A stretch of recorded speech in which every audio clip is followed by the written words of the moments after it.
In this age of hyperconnectivity, our lives rely on technological systems like never before. We are entangled in the tentacles of the internet, and our data is prone to invasion. Conflict now happens in the virtual domain, where the push of a button beats the squeeze of a trigger, bringing disorder without a single soldier setting foot on the ground. The future of warfare is cyber.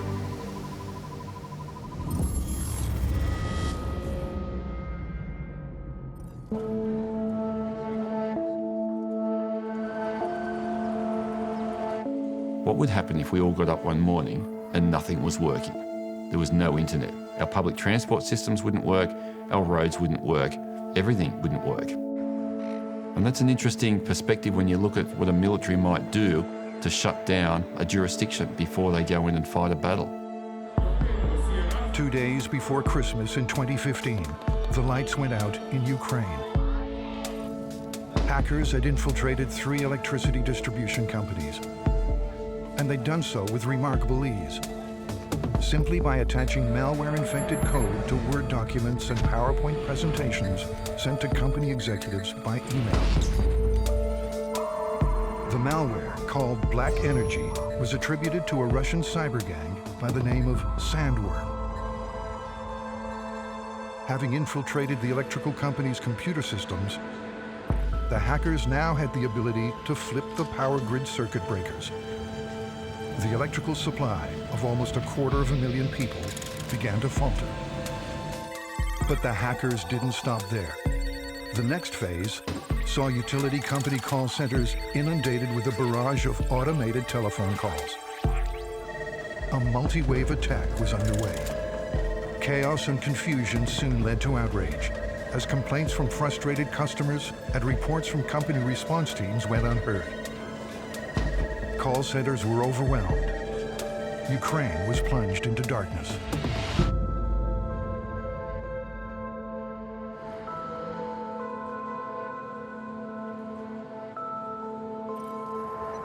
When light shone again in Ukraine, a new realization dawned.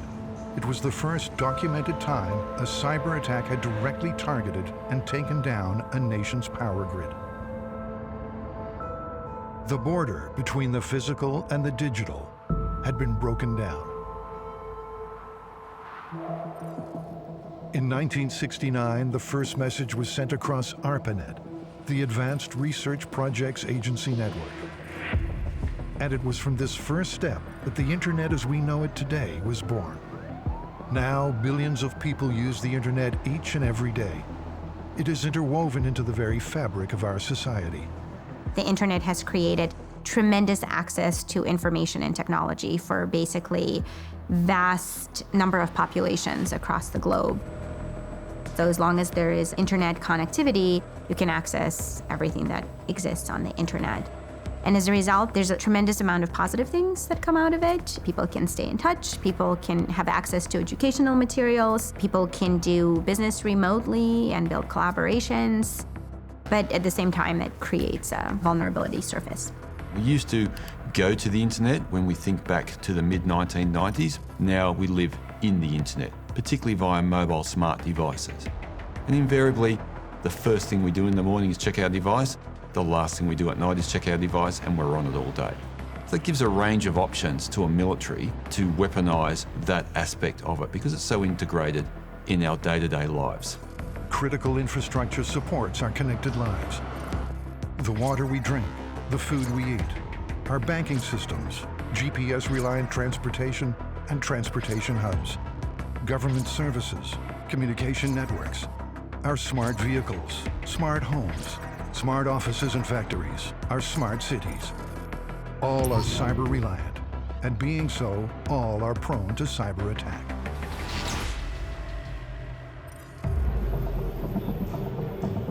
We have spent the last 20 or so years really focusing on development of new technology.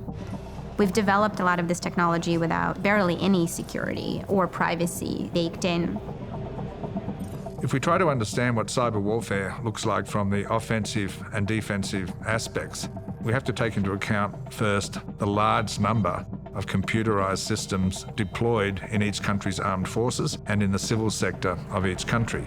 That reliance creates vulnerabilities in just everybody's computer system and computer devices. In cyber warfare, the aim is to attack key weapon systems of the enemy, to attack key civil infrastructure of the enemy, to undermine their war effort.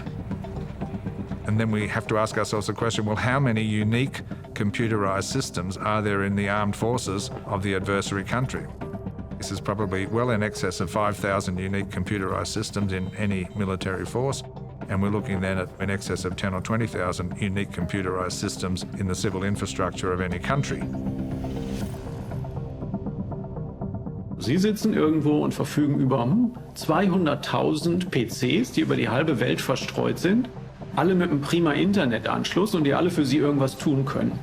Und mit einem Kommando an Ihrer Tastatur können Sie diese Rechner jetzt zum Beispiel veranlassen, irgendeinen bestimmten Rechner total schachmatt zu setzen. In most organizations and in most countries, cybersecurity is weak to very weak. And this gives huge potential for an attacker in cyber warfare and imposes huge burdens on the defender. The amount of effort that it takes to secure a computer system essentially continues to grow exponentially, whereas the amount of effort to penetrate a computer system is linear because all you need is one vulnerability.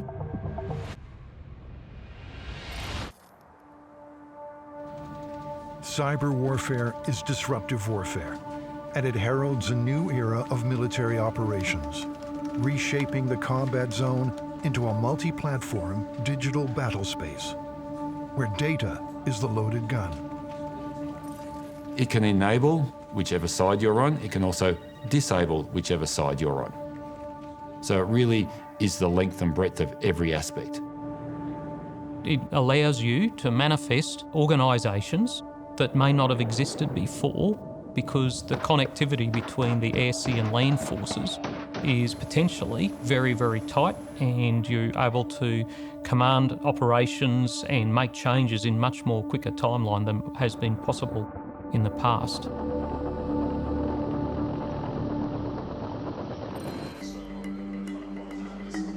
The potential for cyber attacks to impact the physical world had been realized as early as 2010, when the Natanz nuclear facility in Iran was attacked. A malicious malware computer program, Stuxnet, often referred to as a worm, had infiltrated Iran's nuclear enrichment facility.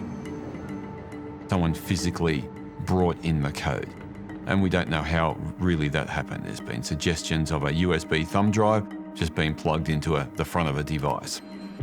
Stuxnet was a malicious computer worm that is widely understood, although not confirmed, to have been an American and Israeli operation deployed in an Iranian nuclear reactor. Undetected, the Stuxnet worm worked its way through the facility's industrial control system. Once the code was injected into the facility, we saw that the Siemens control systems spin out of control and subsequently not work anymore. Stuxnet took out 1 in 5 centrifuges at the reactor where it was deployed. And you think previously that would have been possible only through bombing or inserting people in the ground. Like a scene from a spy movie, the Stuxnet worm also secretly recorded daily operations within the facility, playing them in a loop to plant operators, convincing them that nothing out of the ordinary was happening. In fact, the centrifuges were shredding themselves apart. Between 2009 and 2010, close to 1,000 centrifuges in the Iranian facility were destroyed. That really resulted in the Iranian nuclear project being set back, some months, potentially some years. I think really it goes to show what can occur using a line of code to actually break something physical. The success of Stuxnet at the Natanz nuclear facility shifted the shape of traditional war methodologies and conventional military operations.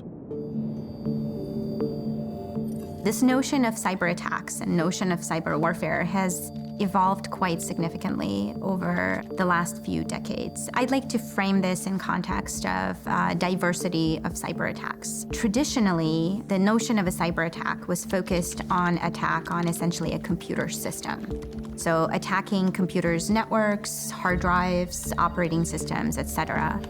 For example, someone can send you a piece of malware, which is a malicious piece of software that essentially encrypts your hard drive.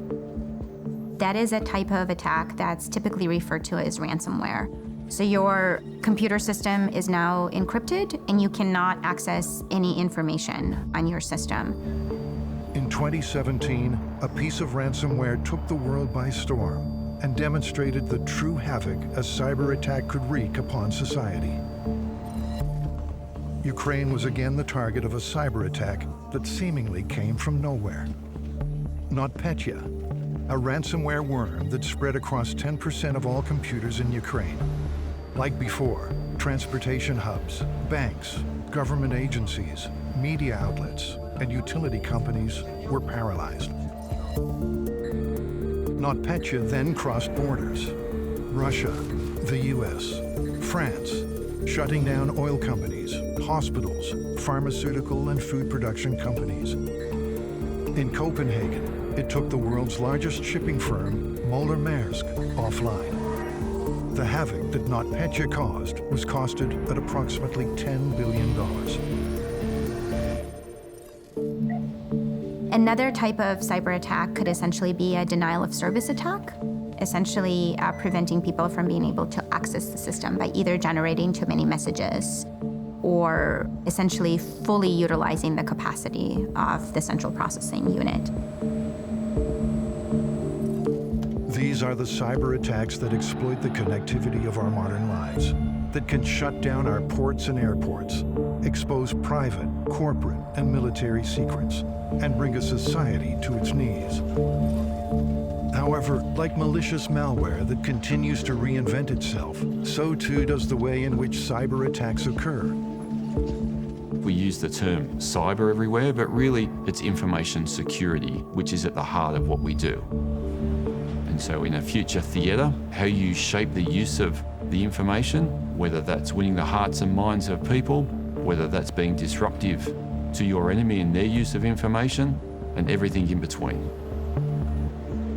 And it's the shaping of information that leads to some of the most insidious forms of cyber warfare. Cyber warfare is information greedy. It feeds on and manipulates our collective consciousness. One person's truth is another person's fake news, and the difference between can be exploited. Populations were once bombarded with propaganda dropped from planes above. Today, our cyber world connects us to the infinite and immeasurable influence of others. Probably in the last 5 to 10 years, the notion of information warfare has really emerged as another dimension of potential offensive or defensive cyber capability. What we're talking about is the conduct of political warfare through cyberspace. It's really the activity of one set of political leaders trying to do something quite nasty and quite serious to another country or another set of political leaders. Information is a valuable commodity in the cyber world. Exploited, it can be used to blackmail leaders, cajole voters, fan the flames of discontent, disseminate propaganda, and create mythology. Today's society is so dependent on data that data makes it possible for us to organize our societies, our political systems, and even our private lives. In the lead up to the 2016 US presidential elections, the British firm Cambridge Analytica unlawfully mined data from 87 million Facebook users.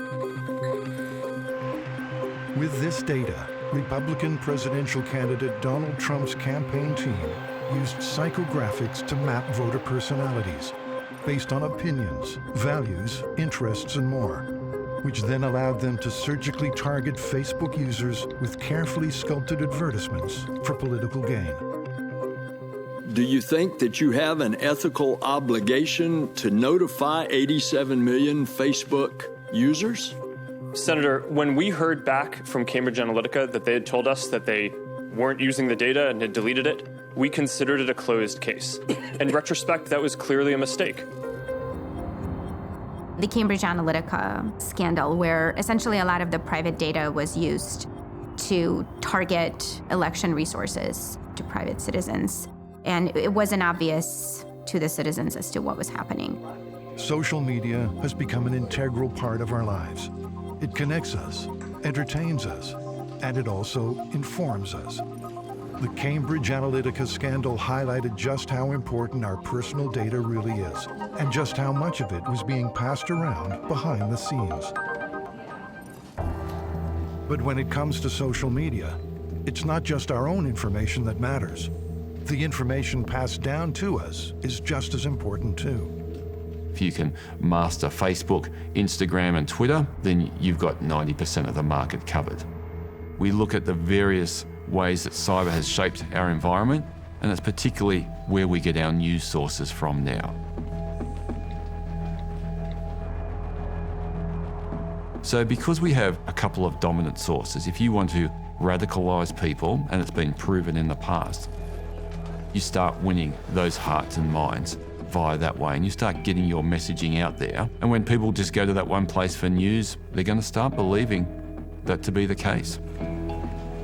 We've created this environment where things like misinformation, disinformation, and propaganda can be amplified through the scale of the communication technology.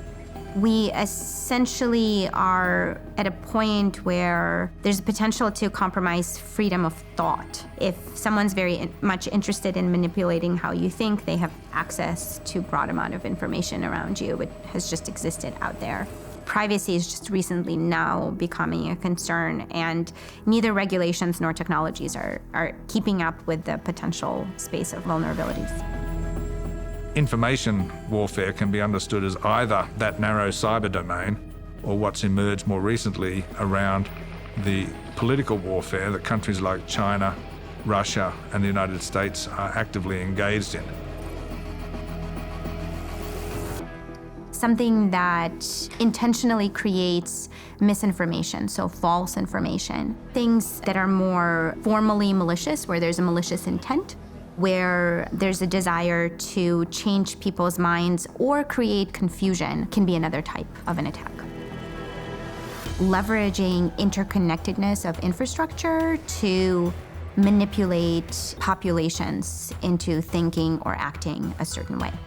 States or non-state actors that want to use information warfare capitalize on the idea that if you can disrupt a society from within by creating more factions, by creating more conflict between parties, you'll be able to prevent that other society from responding effectively to you, either to your political threats or to your military threats. So they're relying on the assumption that a breakdown in social trust is beneficial to them.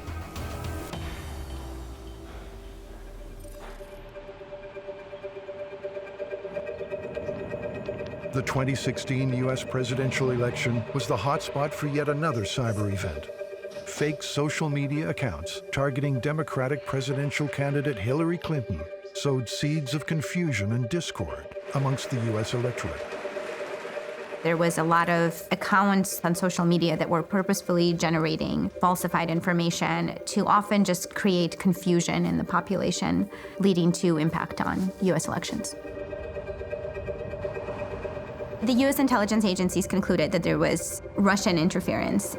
Some of it could be traced to the Internet Research Agency, which is a Russian organization, which was essentially focused on infiltrating the trust of American public. Ну, это был вот отдел Фейсбука, так называемый, да.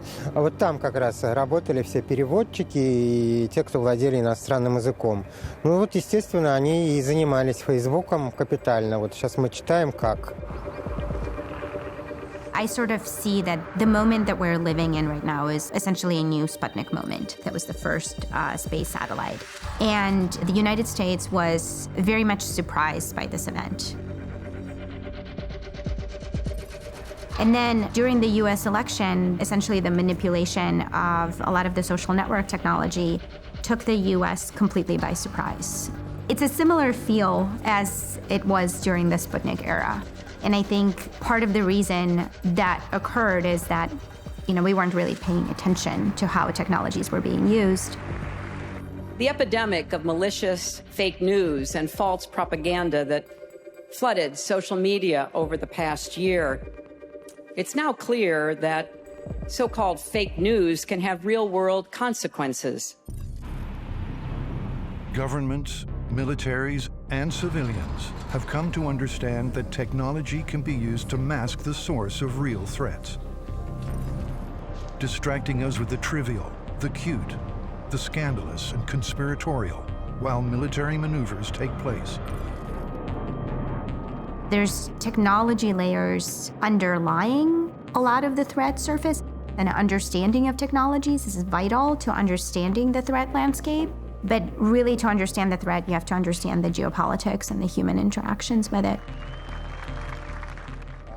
The Russians, the same as everybody else, seem to have expected Hillary Clinton to be the incoming president. And what they were trying to do, as best we can work out, was generate disruption and chaos for a very limited period of time in order to allow them to move in the physical domain in a number of places around the world. Through November and December of 2016, Russia showered Syria with heavy air and cruise missile bombing. Their objective? To drive out anti-government rebel forces in eastern and southern Aleppo, Syria. So if you start a clock at the moment that the US election happened on November the 8th, 2016, in the next month, the Russians moved in and captured Aleppo city in Syria. They then immediately launched an offensive into eastern Aleppo province. And at the end of that month, they launched the Advika offensive in Ukraine. All of that happened in a 2-month period after the election. All of it had to have been prepared at least 6 months out. In Ukraine, several months before the Avdiivka offensive began, an online military forum popular with Ukrainian military personnel had heavily promoted an Android application, claiming to vastly improve the data processing speed of D-30 howitzer field guns. The field guns used data for targeting. The speed would be reduced from minutes to seconds. Huge numbers of Ukrainian artillery forces installed the app without a second thought.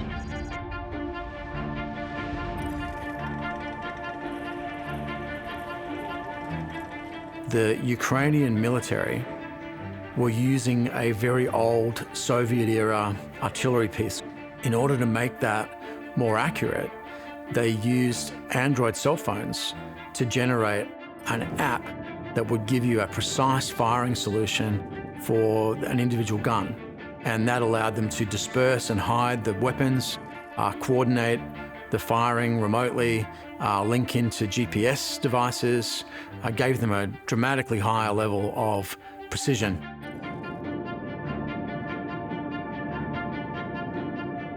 Little did they know, the application had been implanted with malware known as X-Agent.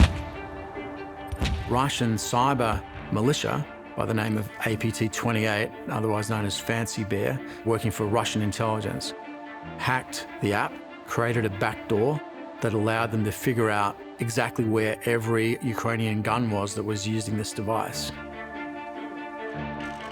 So as pro-Russian rebel troops surged toward the stronghold area of Avdiivka, a cyber attack was already underway.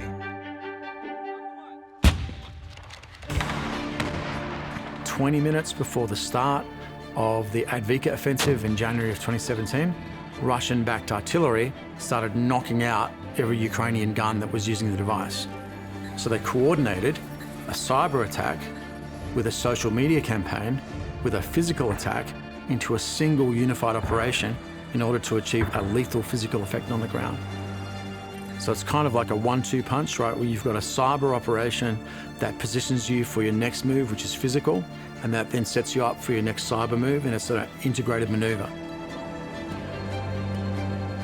The benefits of that approach are so profound that I think people are going to start jumping on that bandwagon, and we're going to see more and more of that going forward.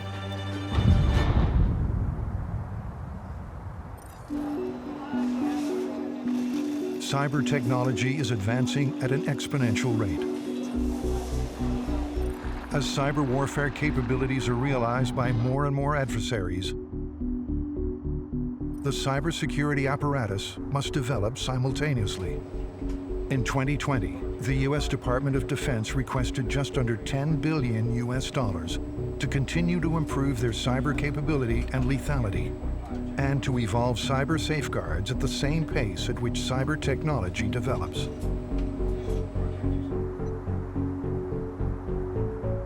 The United States is the wealthiest, most scientifically advanced country in the world. It has the best cybersecurity capability in the world, but it's admitted many times that it's largely incapable of defending itself in cyberspace, in conflict.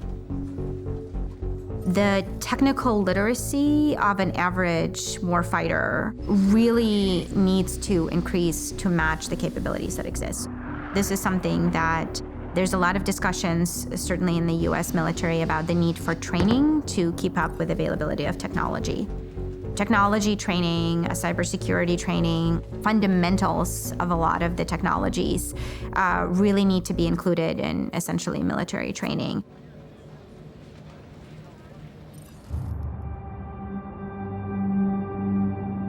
Cyber warfare changes the rules of engagement, exists in a new warfare space, a borderless environment, making it difficult for friends or foes to determine both how to engage in or respond to a cyber attack. If we think about the more traditional warfare, sort of the kinetic engagement and things like nuclear positioning, space positioning, etc., there are significantly more geographic boundaries. The key thing about interconnectivity of today's world, and essentially reliance on interconnected systems that reside in the virtual space, these are essentially borderless environments. It's almost impossible to imagine two states going to war and fighting the war exclusively in cyberspace. It won't be limited exclusively to cyberspace. There'll be a whole range of kinetic activities going on. There'll be economic warfare, there'll be cyber warfare, there'll be information warfare, there'll be traditional kinetic operations as well. It's going to have to change the organisations that we currently have across defence entities. We are still very heavily armies, navies and air forces. But in the future, as we go down this path where we need to undertake more influence operations and operations in the non-physical space, we need to rebalance our organisations.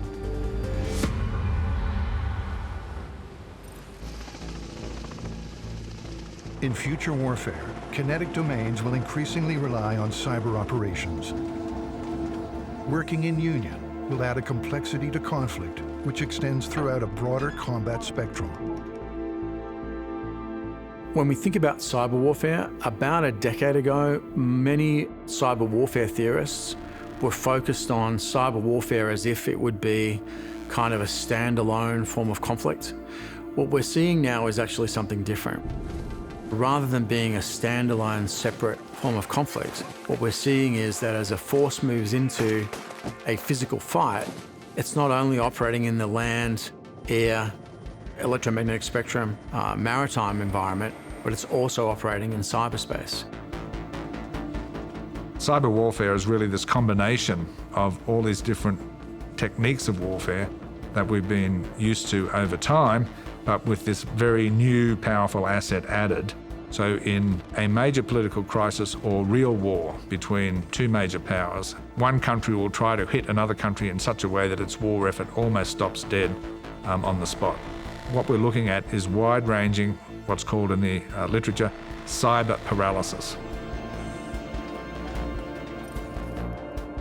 I would suggest that in the context of how we understand military domains, typically and classically defined through land, maritime and air, increasingly the character of war will speak to the cyber domain and the space domain. And I would submit to you that any future military operation that doesn't account for itself on these non-physical emerging domains will lose.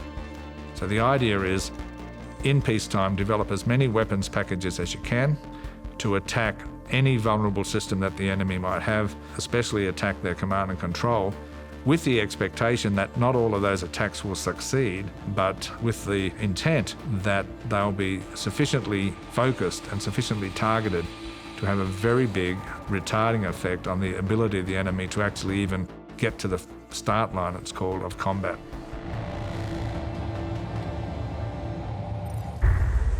The potential of cyber warfare is devastating, but with such a wide spectrum of possible effects, ranging from espionage to citywide shutdown, gauging the correct level of proportional response can be difficult, and determining whether something is an act of war or not is an important distinction to make.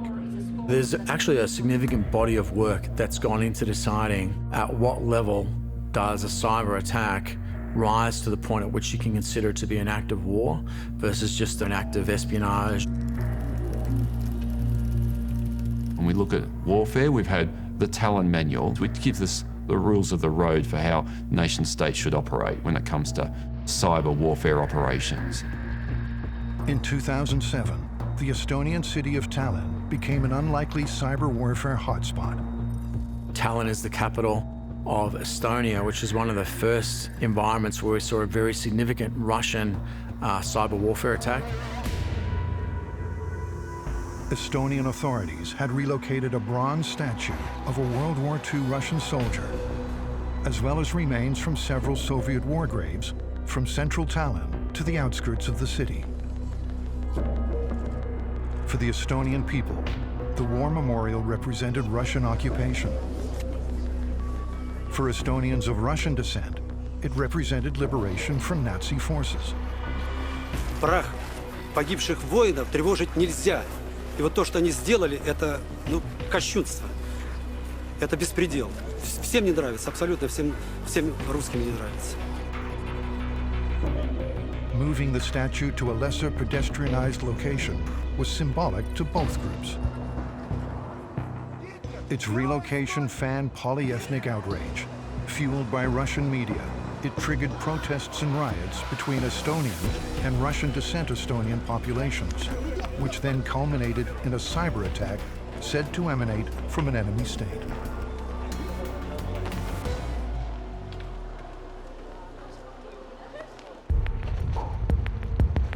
The cyber attack disabled Estonia's highly dependent digital infrastructure. Government websites, banking, and the media industry were hit hard. Detecting an attack is not the hard part. The hard part is attributing responsibility for that attack to a particular actor and then figuring out what that actor's intent might be. And that's extraordinarily difficult. And I think something that we're going to see more of as a problem set as just the access to cyber capability grows. Estonia was quick to pin blame on Russia. Its foreign ministry produced a document linking Russian government internet addresses with the attack. Russia has repeatedly denied involvement. When the Estonian cyber attack took place, a new form of warfare was launched. Non-state actors could strike unnoticed, with no need to insert militaries and equipment. As the burgeoning threat of cyber warfare grew, NATO quickly stepped in to independently assess and report on the Estonian cyber attack. The massive waves of cyber attacks which have hit Estonia's websites are a security issue which concerns NATO. Therefore, ladies and gentlemen, cyberspace must be protected just as we protect land, air, and sea. Barely a year later, during the European summer of 2008, the Republic of Georgia, a pro-Western neighbor to Russia, fell victim to a series of cyber attacks that disabled government websites, crippled banks, communications, and transport companies. The cyber attack created an informational vacuum, allowing Russia to control the war narrative and smoothing the pathway for their invading forces.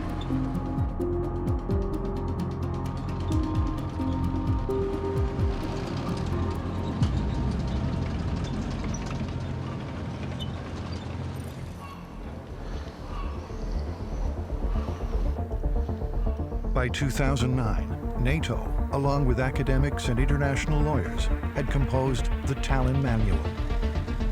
an academic study on how international law applies to cyber conflicts and cyber warfare. NATO has actually stood up a cyber warfare centre of excellence, also in Estonia, thinking about how do you counter hybrid warfare in cyberspace. Generally speaking, an attack on a state entity that involves or could involve loss of life or serious injury, or could involve damage to a major state asset, could potentially be considered an act of war.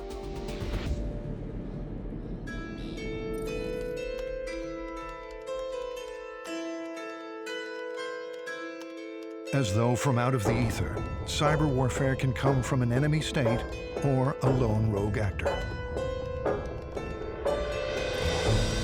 Evaluating the impact of an attack is one thing, but determining who is behind the attack and why they attacked then informs an appropriate level of proportional response. One of the biggest conundrums of cyber warfare response is attribution. Determining who is responsible and where a cyber attack came from can be like trying to retrieve a needle in space. And a retaliation on the wrong target could be calamitous. It's an incredibly difficult technical problem because it is difficult to disambiguate what is the actual origin of a particular attack.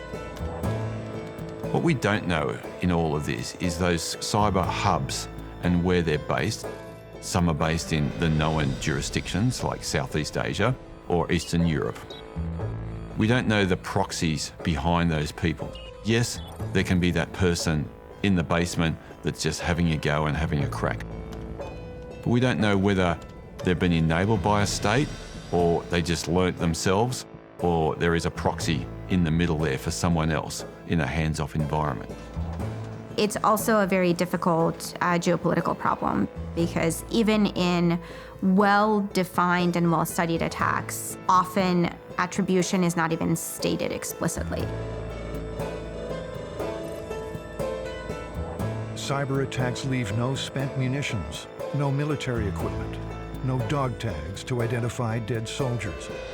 We are now in a period where non-state actors can deliver devastating blows to the economy of the most powerful countries in the world.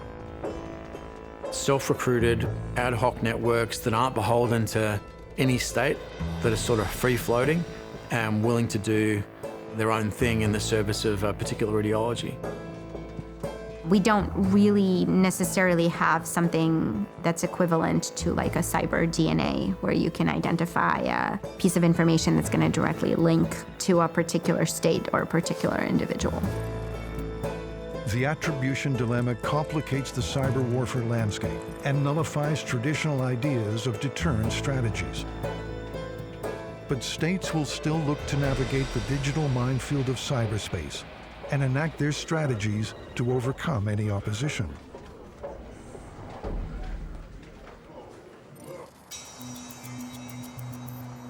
In 2018, in response to the need for states to attribute cyber attacks, the US and its allies launched persistent engagement and the Cyber Deterrence Initiative.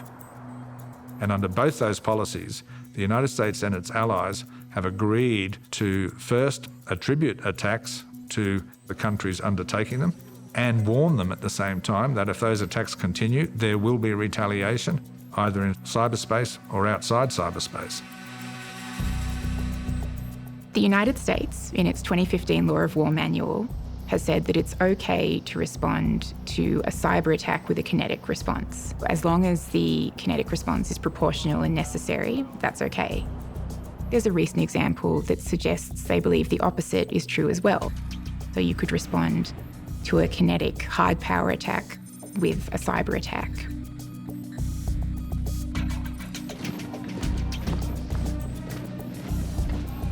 In June of 2019, in the Strait of Hormuz off the coast of Iran, an American drone, a broad area maritime surveillance demonstrator, RQ-4 Global Hawk, was shot down by Iran. It was probably intentional, as I said, but regardless, they targeted something without a person in it, so we want to be proportionate. The U.S. responded to this kinetic attack by launching a cyber attack. We've since learned through media reporting and some government leaks that the United States responded to the drone being shot down with cyber attacks against Iran. And they seem to have taken out missile launchers and also to have targeted the databases of some Iranian government agencies. Iran claimed the drone violated their airspace. The Americans argued the drone was in international airspace. Assuming that the drone was in international airspace, that would probably give the United States the right to respond. And if that's the case, this is probably an example of what proportionality looks like when it comes to cyber attacks, I think, because the United States seems to have been taking out the capabilities Iran had used to conduct the original attack. And arguably, I think it shows restraint on the part of the United States and seems to have been part of an overall strategy to de-escalate things in the Strait of Hormuz. So to use operations that fall short of conventional definitions of armed force. Operations that fall short of these conventional definitions of armed attack blur the lines between wartime and peacetime and take full advantage of the attribution dilemma. Such operations are conducted in the gray zone. Not fully secret, not fully covert or clandestine, but certainly not overt, sort of surfing with the edge of detectability in that liminal maneuver space. The gray zone, non-geographic, borderless, outside of any real jurisdiction, highly exploitable by adversaries, where the very definition of confrontation can be contested. There are as many definitions as you've got fingers and toes. That's how people are seeing grey zone at the moment. You're seeing once again the rise of influence operations, political warfare, information warfare. These things are at the heart and soul of what are currently considered grey zone operations. So in terms of where things go from here, I would think that you would see states operating in the grey zone and taking advantage of legal uncertainty because it allows them to conduct effective operations until the costs of that approach outweigh the benefits. And it's not just legal uncertainties that gray zone operations take advantage of. They also exploit the difficult ethical and political choices surrounding escalation of a crisis into a full-blown war. Some of the examples that we talked about before, Russian interference in the 2016 American presidential elections, Stuxnet, under existing definitions, they fall short of the use of force or an armed attack. But I think they highlight that there's a lot you can achieve in terms of preventing a state from conducting its internal affairs. And that in and of itself is an important part of sovereignty and it's an important right in international law. So you can prevent or obstruct a state from doing that without resorting to violence or using an armed attack. And if the walls of the peace war paradigm have been broken down, the potential to win a war without firing a single shot is an incredibly desirable outcome to many states.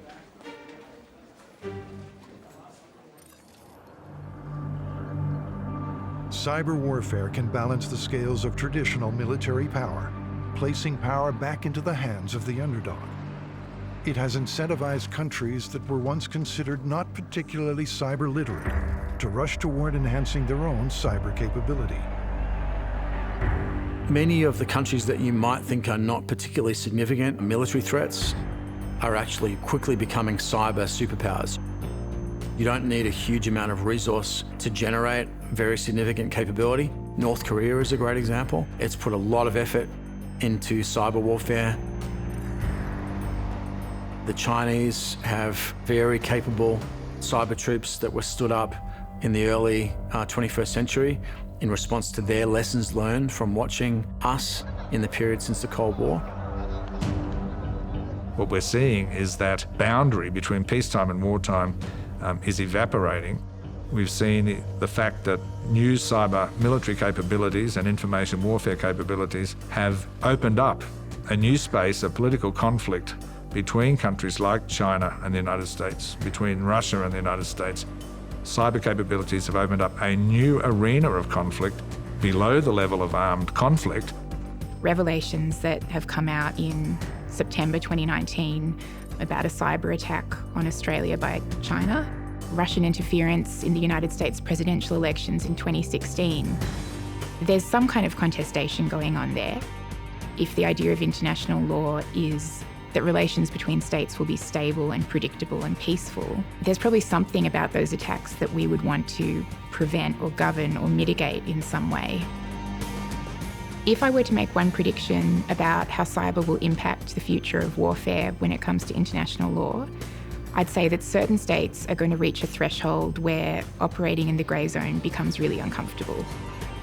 And there's a collective recognition that operations that technically fall short of use of force or armed attack still have tremendous disruptive potential and probably need to be regulated as some kind of breach of sovereignty or interference in the state's affairs.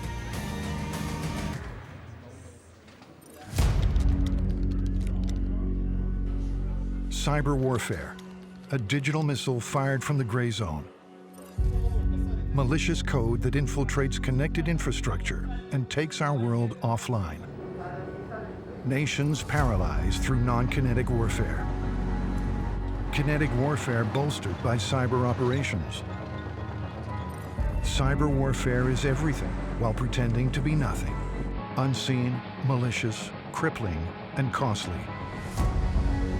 Transcending the other warfighting domains. Existing in a future realm with uncertain parameters, yet distinct, fatal, and possibly catastrophic outcomes. If we want to understand the impact of the cyber age on warfare and on military operations, we have to start from the proposition that we're at the dawn of the cyber age. There's been this increased focus on capability and easeability of use, and this notion about how these devices and interconnectivity can be very helpful. The digital and the physical are integrated. They have become overlapped and intermeshed, and separating the two now is almost impossible.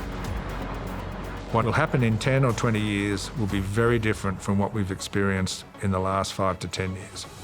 We have gone too far in our reliance on the technologies that have emerged from the digital age post the Second World War. If you sought to untangle that, that would be like untangling humans having cats and dogs as pets. You know, we've got so much history there that untangling humans from digital technology now, I think, would be very much the same. Cyber warfare will shape the warfare of the future and the future of humanity. It's up to us to determine the shape of all things to come. We can't judge the future of warfare against what we've read in newspapers or what we've seen on TV channels about this or that single cyber attack. The future of warfare is for multi-wave, multi-vector attacks against civil, military and community targets on a scale not imagined ever before. It's never been written about in books. There is no book. So look to the future. Don't judge the future by the past.